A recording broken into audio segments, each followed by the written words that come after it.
Hello, ladies and gentlemen. What is up? Gannon here, joined by your boy Dylan. What's up, everybody? What is up, Dylan? OnePod podcast. We're over 20 now, Dylan. Did you know that? Really? We're over 20 of these bad boys. Coming in hot today with chapter 1003, The Night Reflected on a Go Board. Now, I definitely weirdly enjoy this chapter more than the last one. Now, I know last one may have had more significance, but this chapter just kind of did a little bit more for me. And also, you could argue that the thing that's previewed at the end of this chapter has a lot of significance. And also, last thing I'll say before we get into this is that, okay, I've lost my train of thought. I actually don't know what I wanted to say. So we're just going to get into it. But, oh yeah, no, I do know what I want to say. We are getting a straight bunch of just straight chapters on the roof. Like, this is just a straight fight. It's fucking beautiful. It's amazing. We kind of got a little bit of a detour kind of previewing the start of the other fights that are going to be ensuing during this war. They did not preview the Marco King Queen. Did not preview them at all, though, this chapter. They did not. So, we're getting right into it. Luffy is barraging the fuck out of Kaido after he tanked the Heat Blast last chapter, comically saying that, you know, he wasn't immune to fire, but he just had guts. So that was really funny, and now he's beating the ever-living shit out of Kaido. Now, Kaido's dragon form, as fucking phenomenal as it is, as its size is able to cause literal natural disasters, it's just fucking massive. It's seemingly just hard to damage. It's like trying to damage a fucking giant impenetrable wall, okay, that flies around like a flying fortress. But the thing is that it also makes him really easy to hit. He's really outmatched. He's a humongous target. He's a humongous target. He's really outmatched in a battle with something as maneuverable as Gear 4th Luffy. Which is why Kaido seems like he's going to take a different plan of action. Something crazy fucking happened at the end of this chapter that changes everything. And then also, Dylan, how do you feel about doing a podcast about the latest SBS tomorrow? I'd be down. I think we should be covering the SBSs and talking about them because they actually, this one was pretty significant and I have a lot of things to say about it. So we're going to do that tomorrow. So stay tuned. Yeah, Luffy's beating the fucking shit out of him. Something that is crazy we learned about in the SBS, I'll just quickly mention here, is that a little bit lame, but they decided to reveal the name of Kaido's fruit, like the official fruit name, in the answer of an SBS unnecessarily, when I really much would have preferred getting like an official title screen. Like the fact that we haven't got an official like title for his fruit yet, like Kaido, the user of the koi koi fruit, the fish fruit, model blue dragon, I think is what it translates to in English. But I was a little bit disappointed in that. Luffy's beating the shit out of him. You could see down there in the bottom of this first panel as well, we have Kid, Zoro, and Law, and boy do I have some strong opinions on them that we'll get into. Let me move my Audacity over here real quick. Coming over to the next page, Kaido, he's getting back up from that, beating he just took, and Luffy's not letting up. He's like, and this. And then it pans out to a massive, kind of pan shot, or, outer view of the skull of Onigashima. Eustace Kid, a shocked look on his face. Luffy is winded now. He's huffing and puffing. Big Mom, being the narrator that she is looking down on Kaido. He's on the ground, and she's like, Kaido? She's done that a lot. She's literally like that fucking guy from the new Star Wars movies, Finn, who all he does is scream, Ray! Ray! The whole 3 fucking movies. That's kind of what Big Mom is like in this fight. Not really. She is doing some stuff. That's unfair to say, but you get what I mean. Luffy, something that hasn't happened in, like, a while, really. Well, not really. This happened during the Katakuri fight, but I'm surprised this shit still happens. Like, he seems to be really proficient with Gear 4th, so it must be the fact that he's, like, really giving it his fucking all and, like, using his hockey and, like, actually damaging him. Maybe even using some of that, like, juicer hockey within this barrage. You never know. Yeah, I was going to mention this, and I was going to say that, like, I was going to say the same thing about how we hadn't seen this in a while. But how long was the time before that he wasn't able to use hockey for? Because I might be remembering this wrong, but I feel like it was 15 minutes and not 10. Well, I don't know. Maybe... I don't really think it matters. Well, I was going to say, I feel like it does kind of matter, though, because if he's able to, like, after using it this much and is able to recover from it quicker and, like, get back up quicker, like, and fully recover his hockey that quicker, that definitely means he has 100% gotten more proficient using Gear 4th.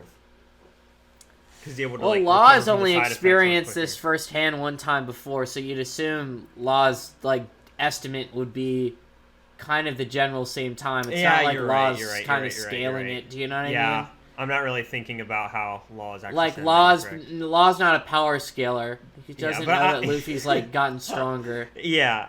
I still feel like... I seriously might be misremembering this, but I feel like I saw before that it was only... that it took him 15 and not 10. Even though you're right, Law's not a power Gotcha. Might be a little bit of a mess-up or something. Perhaps. Maybe we'll just take it as, like, Luffy's gotten stronger. We've already seen things that show he's gotten more proficient with Eustace it anyway, so... Kid says, huh? When did he get hit? Luffy's on the ground. He is winded. Bunch of steam coming out that boy. He didn't. This is a side effect from becoming that wrecking ball thing, is what he refers. He's describing Gear 4th there. He'll be unable to use hockey for 10 minutes. So there are drawbacks to that kind of power, huh? Well, it'll be worth it if those blows did damage. And I gotta say, like, I saw the... what is it called? Like, what is his new ability called where he makes the mech? It's like Henry Gibson like or something. Punk Rotten. Punk Rotten. But I don't know. If and then like Henry something and Gibson. Gibson Slam.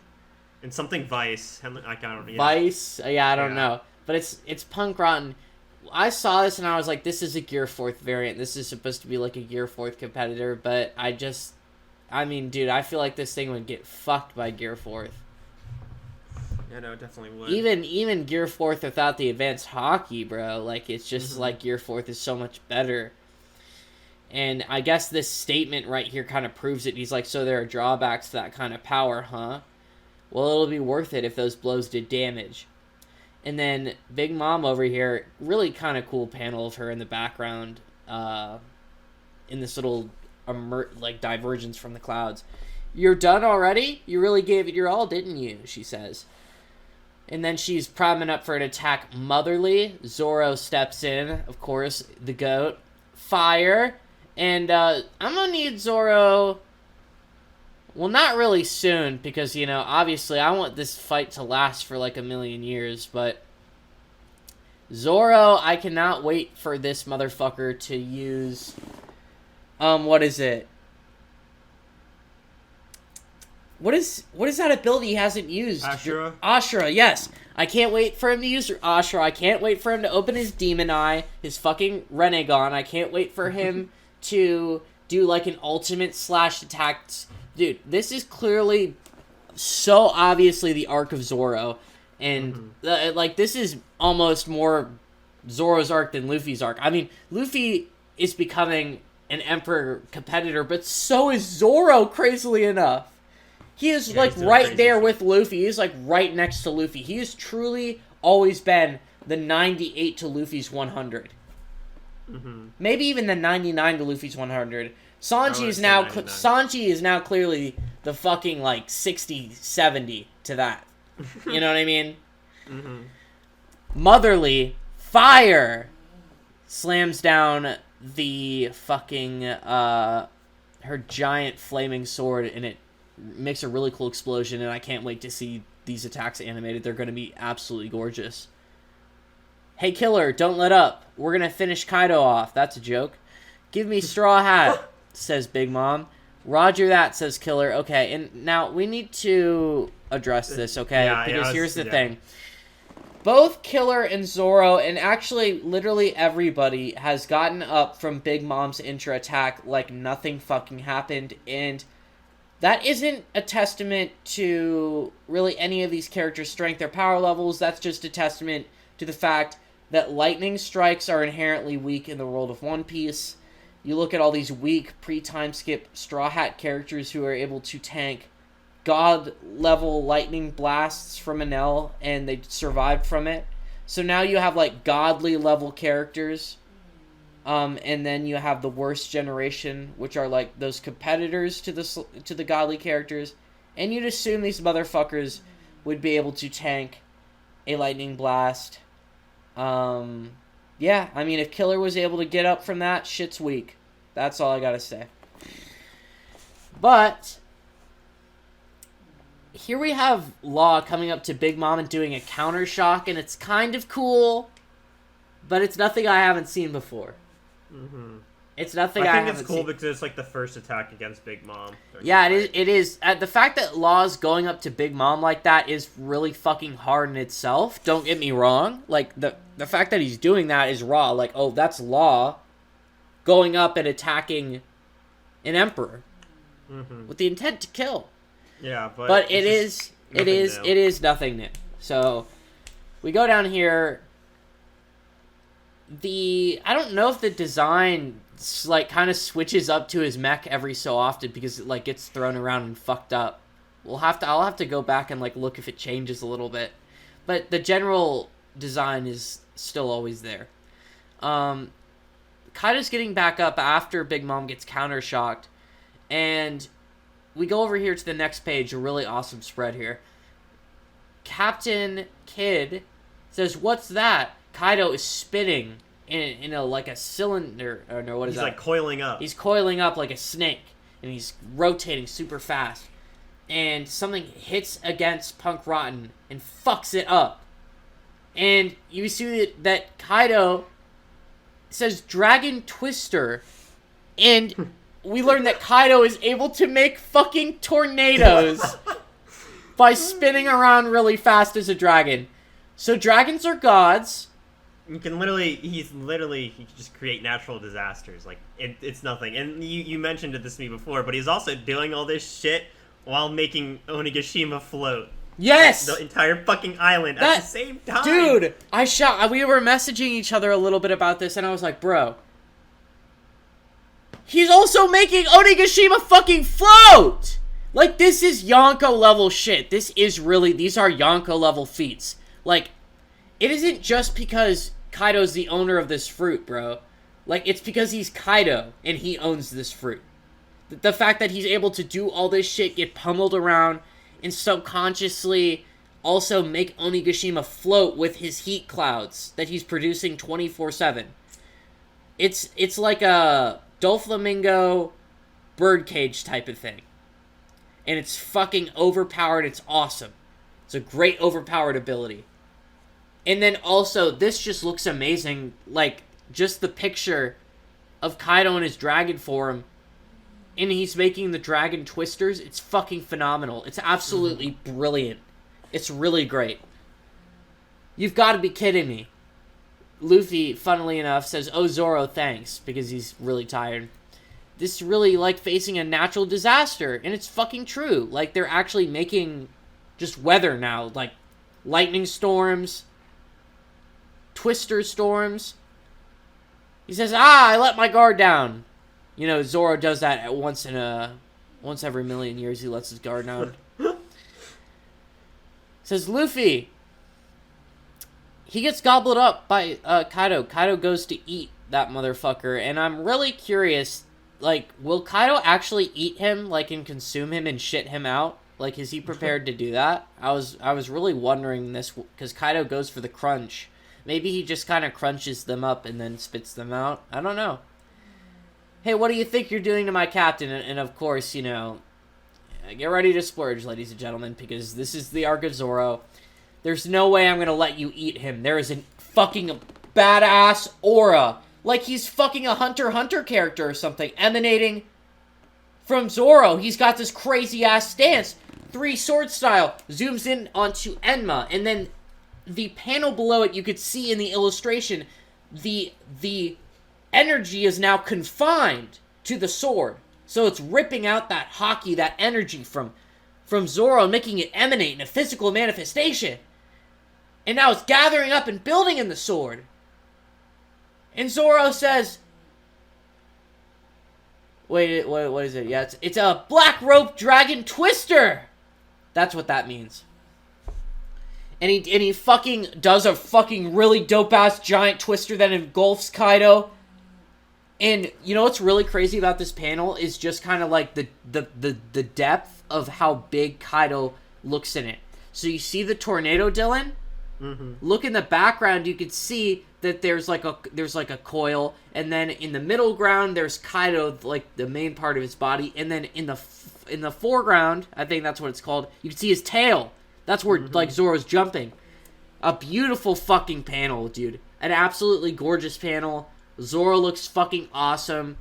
I'm surprised Sandai Katetsu hasn't broken, dude. Like, when is he gonna get rid of this shitty sword?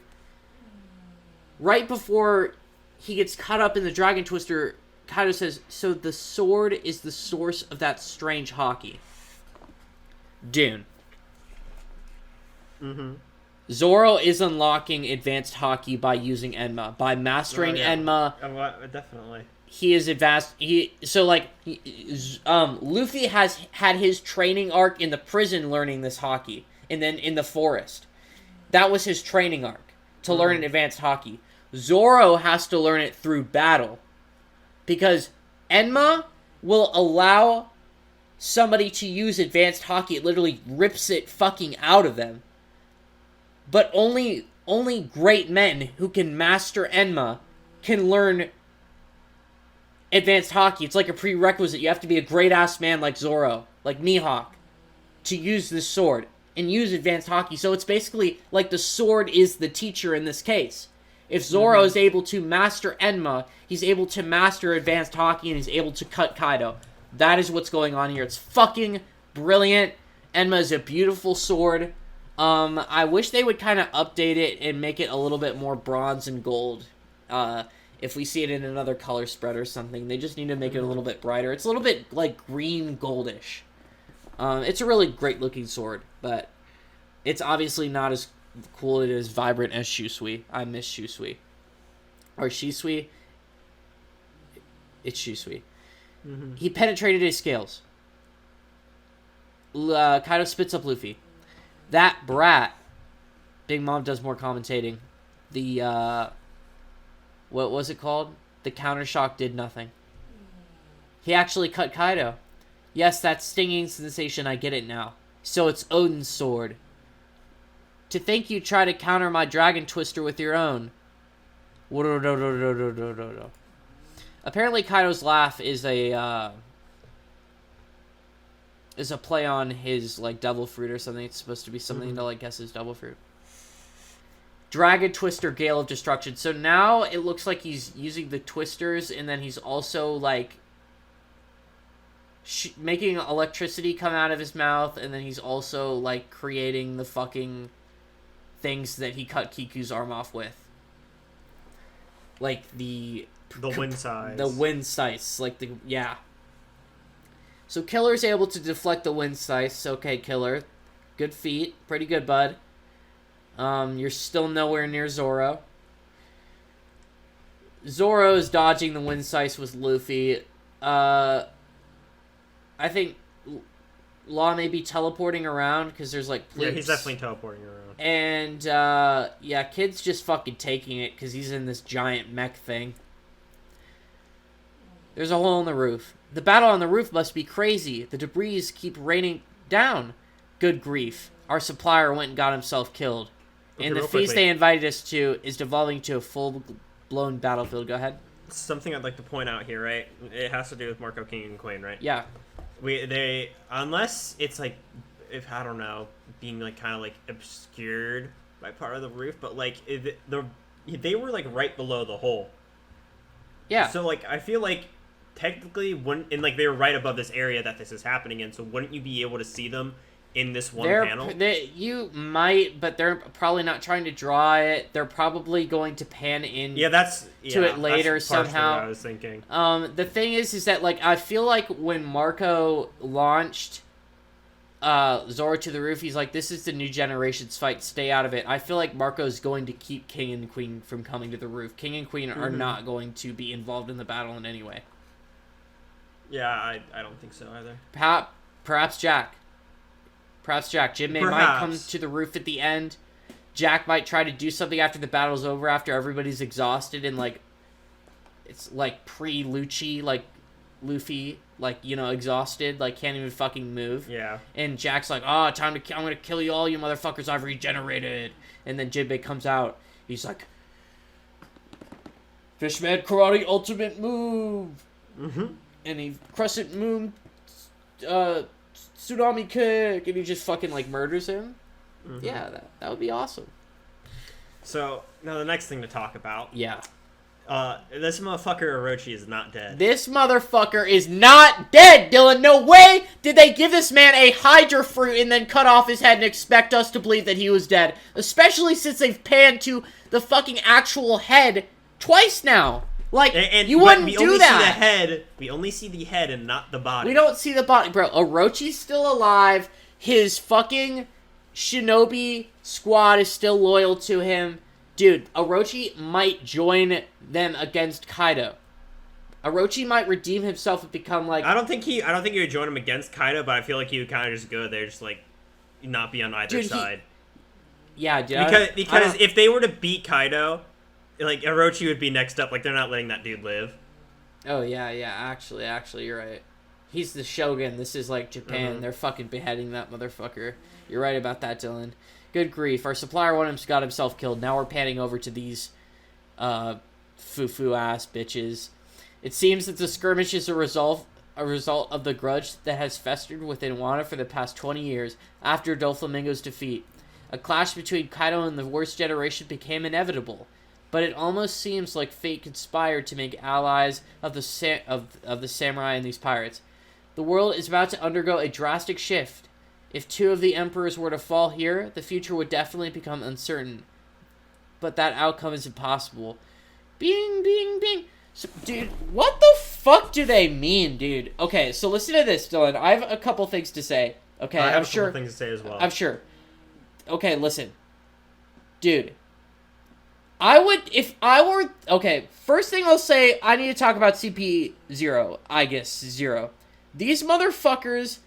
Every time I've actually seen them on screen, they've been getting bitched on, okay? They say the world's strongest intelligence agency, like, these motherfuckers are stronger than, like, is Lucci a part of them? Yeah, Lucci and Kaku are okay, part of good, because I was gonna say, like, they're probably their strongest members. Dude, they got bitched on in that non-canon, like, Film of Gold, like the prequel to Film of Gold. They were getting bitched on in that. They were getting bitched on by Orochi at the start of this, dude. They really haven't done anything besides, like, Stussy. That was pretty cool. The fact that she was an undercover agent, that was pretty cool. They haven't really... And she used, like, the flying finger pistol. That was also pretty cool. Yeah, that's pretty cool. Stussy has represented them hard, but these blokes here who have shown up a couple times, we haven't seen them do jack shit. And it's like, these guys are supposed to be, like, the Black Ops. Their organization. They really do look cool. They have cool designs, though. And this dude is, like, moving around on this playing board, and that's the thing that's supposed to go with the chapter. If I were them, you'd think they would be happy that two emperors were to fall here. Because if two emperors were to fall... But at the same time... then there's a whole nother group that's going to be rising to power that like is probably I know, dude, but they're like kind of weaker. Like they're way less established. Like the Yonko have armies and territory and power and they could do damage and kill fucking loads of people. Yeah. But like I mean like more so for, I would take advantage of it. If these like pirates are able to like kill them, you know, then they're obviously going to be probably a bigger threat in the future. That's what I mean. But yeah, dude, that's why you strike right after, and that's what's going to happen. Listen, I was going to say this. I was thinking earlier on in Wano, I was like, okay, if there's going to be anybody coming to Wano, it's going to be like the Whitebeard pirate remnants or like Marco and somebody, right? I was always guessing that. And wait. Greenbull's coming to Wano. Greenbull's coming to Wano. Greenbull's coming to Wano. Greenbull's coming to Wano. Hashtag Greenbull's coming to Wano. Hashtag Greenbull's coming to Wano. Hashtag Greenbull's coming to Wano. Hashtag Greenbull's coming to Wano. We need an admiral at Wano. Hashtag Greenbull's coming to Wano. Let me finish. Go ahead. I never once was thinking, oh, the government's gonna come to Wano. Okay, I just never thought, because you had that whole thing between with the Kainu and like, I don't know if it was like Sengoku or like Kizaru or something, but he was like, oh, we're not gonna go there. It's not part of the world government. Yeah. But then we have CP Aegis Zero here, basically saying something about how, like they're gonna like take advantage of this, basically, like, because it's please continue, like, you know, further down talking about how this confrontation is developing as expected. Please continue to do your utmost to take each other out, my dear pirates, right? Yeah. So what if they just wait till it's all over and then in comes the fucking like Marines? Like, I never was thinking that was gonna happen until now, and now it's like actually a plausible idea in my head. Dude, that's what's going to happen, bro. Like, it's like Kaido and Big Mom are defeated in some manner. You think it's over, and then, oh, hey, it's me, Greenbull. What's up? Or I was thinking this as well. Wait. Go on. I've just formulated the dramatic plot to Wano in my head. This is what's going to happen, okay? So, this is what's going to... In their fight, they're going to kill Kaido in the fight. They're going to kill him. Big Mom is going to be left alive. She is not going to die. No, I don't think she's going to die. Listen. At the moment Kaido is killed, the Marines are going to wait, and they're going to strike as soon as Kaido's done. And Big Mom is weakened. Big Mom is going to assist them and try to leave and escape the island with her family, right? And then she's going to try to leave. All the pirates are going to have to get off the island because it's definitely going to be Buster Called or something. Greenbull's going to show up. Big Mom is not going to leave the island alive, dude. She's going to cause some kind of distraction, and she's going to die as well. And Big Mom's crew is going to leave, but Big Mom is not going to leave. And that's going to be the end of Wano. 2 emperors are dead. It's going to be a dramatic ending. Big Mom is going to, like, have to, like, fight an admiral and die, maybe, to an admiral or something. Like, dude, okay, so listen. I have no evidence to support that theory whatsoever. No, there's absolutely none. I pulled that straight out of the farthest reaches of my rectum, my asshole. I don't even fully believe in it, but I'm just saying, on the off chance that becomes true, and I've predicted the plot to Wano, you could come back to this video right here, and you could say that guy predicted the plot to Wano. He's from the future. He's a time traveler. But anyways, anything you'd like to say about this scene before we continue? I was gonna say another thing regarding, you know, the Marines coming. I was thinking, out of all Marines to come, like if like there was an admiral to come, there's only 2 I could see coming, like one or the other, right? And that's either Greenbull, so we get a reveal finally, what we've been waiting for, or Kizaru, right? And I say Kizaru for a very specific reason. Earlier on in the arc, right? Orochi was basically demanding CP Aegis Zero to give him Vegapunk, right? Like, that's what he wanted, okay? And it spanned over to that conversation between Kizaru and Akainu. Yeah, and it also... Yeah. But that's not what I'm really focusing on. There's that, too, that Kizaru was already kind of asking to go. Or asking if Akainu wanted him to go. But... So, Orochi wants Vegapunk, right? Okay. CP Aegis Zero, also, I'm looking into this really deeply also. CP Aegis Zero, is still there, and they're still saying, like, calling Orochi their supplier, right? So, what if on the off chance that deal actually went through, and like Orochi somehow got Vegapunk, right? No way that happened. Yeah, no. It didn't happen. It's Vegapunk has been mentioned, and Kizaru's like nephew, whatever the fuck that thing is, Sentomaru, is part of the government's like science like agency, whatever the fuck. And so just like kind of like connecting those dots, it leads me to feel like Kizaru could also end up going. If there's any admirals that would go, it'd be one of those two. Like I said, I'm looking into it very deeply with that. A little bit of a stretch, Dilly, but I just think that, like, if it would... Here's the thing, like, the only reason why I would even go as far to guess Greenbull would show up is because, like, Oda's got to make this the best juicer arc ever, right? So, like, I mean, somebody crazy's got to show up, whether it be, like, Shanks, Greenbull, or, like, Rocksteady Zabek, who everybody thought was dead, and he's, like, Madara coming back in the Great Fourth Ninja War type beat. You know what I mean? Like, Oda's got to do something crazy. If they tried to direct approach with their numbers, okay, and also, like, the cat, is that the squirrel girl? Is that the flying squirrel fruit girl? Yeah, it looks like it. It may be her. Maybe she's a part of their organization. She's like a double agent. The invaders are 5,400 men strong, but 400 have already fallen. Our associates have 30,000 men and 3,000 casualties. The samurai have done pretty well considering the odds. If they tried that direct approach with their numbers, it would have been impossible to reach the opposing general. Launching a surprise raid was a brilliant move. That said, in this war, simply assassinating the enemy's leadership is unlikely to settle the conflict. An all-out war is unfolding across the whole island, and there's no way out. If they do nothing to counter the might of Kaido's executives, they stand to lose hundreds of troops at a time.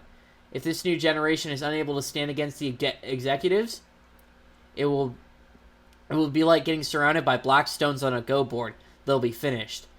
This confrontation is developing as expected. Please continue to do your utmost to take each other out, my dear pirates. So that really does lead me to believe that the world government is going to show up at the weakest moment, and that's where my convoluted theory comes out. Taking a drink. We get to see pan shots of everybody in their, like, little fights going on. Sanji looks a little bit too fucked up for my tastes. Like, everybody looks a little bit fucked up except Jinbei, of course. Of course. Before next chapter comes out, I swear to God, I'm going to try so hard. I'm going to make a video called Power Scaling Yamato, because I don't want a chapter to come out before we learn anything about Yamato, and I want to make a theory video about her and how strong she truly is. But I'm so... Out of all these fights, I'm so excited for Jinbei's fight and, surprisingly, Sanji's fight. Yeah, same. I'm even more excited for those fights than Yamato's fight. I feel like Yamato's fight's going to be lame if she gets one. I just feel like I just wanted... The cool part about it is going to be seeing her fruit. Maybe Yamato will go help out Usopp and Nami. Because she doesn't even have a current opponent, does she?